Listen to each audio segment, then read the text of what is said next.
All right, huge breaking, exciting news we're going to get into right away. So this is fantastic. Before we dive in, please make sure you subscribe to the channel if you haven't done so already. Thanks so much for supporting the podcast channel. Really appreciate you guys. And links below for everything you need. Discounts here. We've got Bell. I mean, you got a lot of stuff. So links below with discounts, 7 diamonds, you name it. And just thanks for the support. Can't thank you guys enough. And I read all your I read most of the comments. I read a lot of them. I try to go through them all, believe it or not, and have fun reading those things. So thank you for your comments. Leave them below as we dive into this huge breaking news. All right, we are starting to get the creators posting their videos from the queue at Myrtle Beach. So if you remember, I saw Grant's video posted first, and I was like, what day is today? So I go back even to the interview I did with Kyle Olin, and he said, okay, we post our video 72 hours later, the creators can release their video. So first off, never trust a creator to follow the embargo rules ever.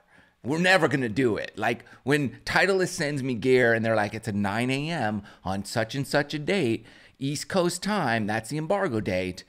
I'm releasing my video 8:30 and maybe earlier now. Like we're always pushing the envelope. So Grant, he pushed the envelope by 24 hours. So he did 48 when they were supposed to do 72. So that's, yeah, 20, that it's 3 days, whatever. He was supposed to wait 72 hours later. 3 days later, he went 48. He went 2 days later. So that was funny. Now, maybe, I don't want to say he broke the rules or whatever. Like, if it was 72 and I'm the tournament director, I'm on a phone call and I'm saying, you better pull that sucker down right now.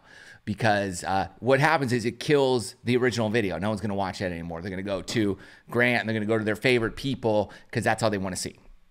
So I say pull it down. But maybe they said to all the people, hey, you can release whenever you want at this point. We're happy. And I don't think Play Golf Myrtle Beach is trying to make money off their video. I think they are happy with the exposure and publicity that they got and that they're getting from everybody else. So I'm sure they gave the green light to post, because then George posts his video and he titles it the ending you never expected. And we're like, first thing out of my head was like, well, I totally know what to expect because I watched the whole thing. You hit in the water and you're out. You get second place. And I didn't expect it, obviously. So maybe he had titled the video a month ago when they finished it and they was sitting there waiting to be released. And there you go. So I'm like, whatever. I go and I watch the video, and sure enough, there was an ending that we didn't. Now, it was an ending I hoped for, but not the ending I expected. I knew what the ending was. He hits in the water and he blows a 2-stroke lead. He didn't blow a 2-stroke lead. Matt Atkins makes birdie, so he really had a 1-stroke lead. He blew a 1-stroke lead. He hit in the water, made bogey, he made birdie bogey is 2 strokes. So then after that, spoiler alert. So if you haven't seen, go watch George's video, because you can see all the shots and with yardages. Thank you, creators, for putting the dang yardages on the stuff. We love that. And I want to know what iron you're hitting. Thank you very much. You guys know how to make videos. Yeah, that's what we want. That's what we all do. We know that. It's kind of standard operating procedure for golf creator videos. Yardage, club you're hitting, all that stuff. A little commentary too. We like that. Anyways, so he gets a phone call. George, at the end of the video, gets a phone call from the tournament director, and you know what's happening at that point. They're giving George another one of the exemptions into the Myrtle Beach Classic at the Dunes Club for the PGA Tour event. So he's in.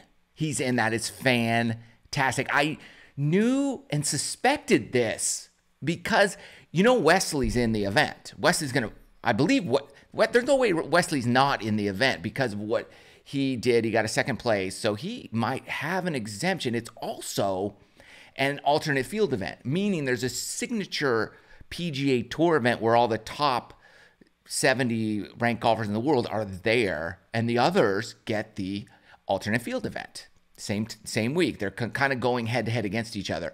So it made a ton of sense for them to have Wesley, well, since Wesley's playing, to have George play too. Because why wouldn't you? And since George did so well and almost made it in the queue, he was right there. He played, and he already made a tour cut last year and played in his first ever PGA Tour event and made the cut. His brother played as well. There is so much opportunity there for golf promotion that it would have been a huge blunder if you did not offer George the other exemption into the tournament. So, golf clap, play golf Myrtle Beach. You guys know what you're doing when it comes to that. Video production wise, hey, we can work on some things. It's okay. My first video was horrible. I get it. But I think we can all rally behind the fact George Bryan, come on, dog, I'm rooting for you, is in the PGA Tour event coming up pretty soon. So that is going to be exciting. Okay, so moving forward, I think we also need, not now, not this event, but maybe next year or in the future events, especially these alternate field events, this is what I would do, is you have this qualifying tournament. I would make it, I'd have two different ones personally.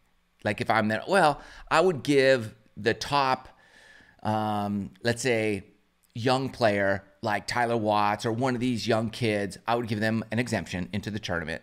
And then I would have one of these qualifying events for YouTubers, all YouTubers, creators, right? And then the top one gets in as the sponsor exemption, just like kind of they did, but I would just make it all content creators.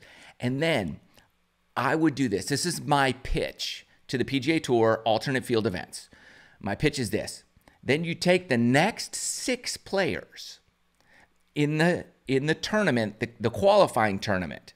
The winner gets in as a sponsor exemption. That cat gets to play on the PGA Tour, like for that event. The other 6, the next 6 places, get to play in the event in their own 6-man challenge. That would be cool. And they play in groups of 3s, because for those, pretty much you're going to play in threesomes either way. But they play in threesomes, and they are going just against each other for a prize, whatever it is, a car, cars, whoever the sponsor is determines the prize that the YouTubers are competing for. So the one that won is not in that group. That person is in the actual field competing for real money, and then they're going to miss the cut, most likely. George might make the cut, but whatever. If somebody else made it, probably miss a cut. It's fine, but they made it in the event. They had a good time in the event. The rest of them play against each other, right? And so what that does is it gives you 6 other creators that draw an audience. So it draws more ticket sales, more crowd. And you could show them on your TV. You can do a lot of stories around it. You can make it a whole thing.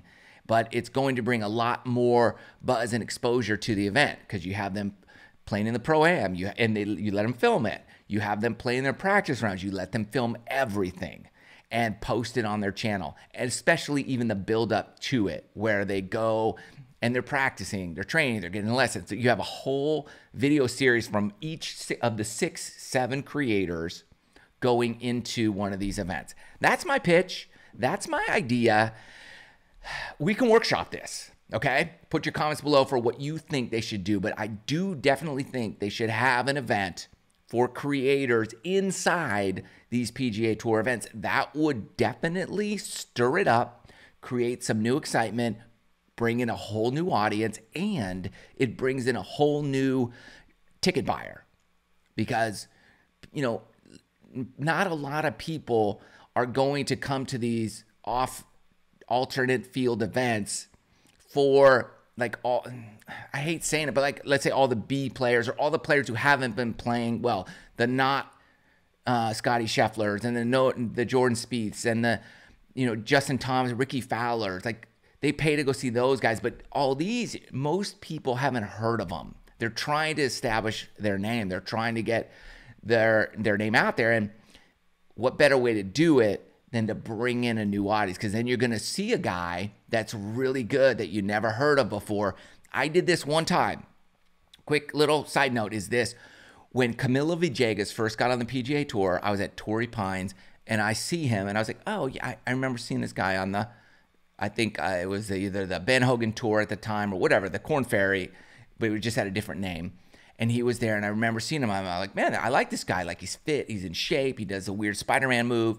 And so I saw him. Nobody was following him. I was the only guy in the gallery. It was awkward for me because he would look at me and he would say hi and talk to me a little bit. And I'm like, I got nervous. And I'm like, where's everybody else? I didn't know what to do. I'm like, is this normal? They talk to people? So, but I was like, that guy was fun to watch. And so I got to watch Camilo Villegas up close and personal. And then he became pretty huge and popular. And I was like, man, that was cool. I saw him from the very, very get-go, the beginning.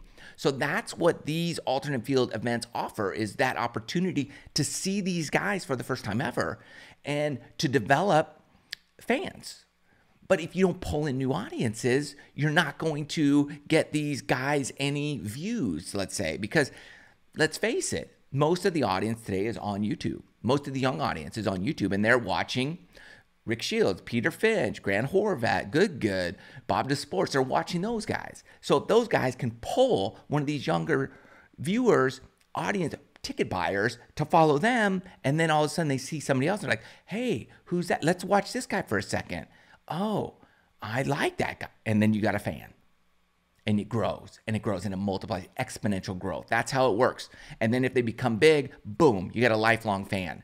It's sharing, it's collaborating. That's what's great about YouTube. YouTube's all about collaboration. The PGA Tour, unfortunately, you've been all about like, let's get all we can and keep it to ourselves. That's not what this world is today. You want the YouTube audience, it's all about collaboration. So let's collaborate and get the YouTubers in the field.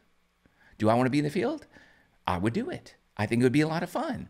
Would I make it? I don't know. I'd have to play good, really good to be one of the top 6. But that would be like if there were 6, I'm like, I said 6 because I'd probably be like 6. I might be able to slide in there under the radar. Maybe. I mean, I'm getting older. These guys are younger than me. So it'd be difficult. But there's an opportunity there to pull these viewers in and to get them out there. So that's my idea. Anyways, let me know what you think. Either way, George Bryan, we're so happy. Now we're going to watch the Myrtle Beach Classic. Now we're going to watch it. Now we're going to go. People are going to go and watch. That's what they want. Great job. You guys did the right thing. Great job. Great job, George. Proud of everybody. See you guys real soon.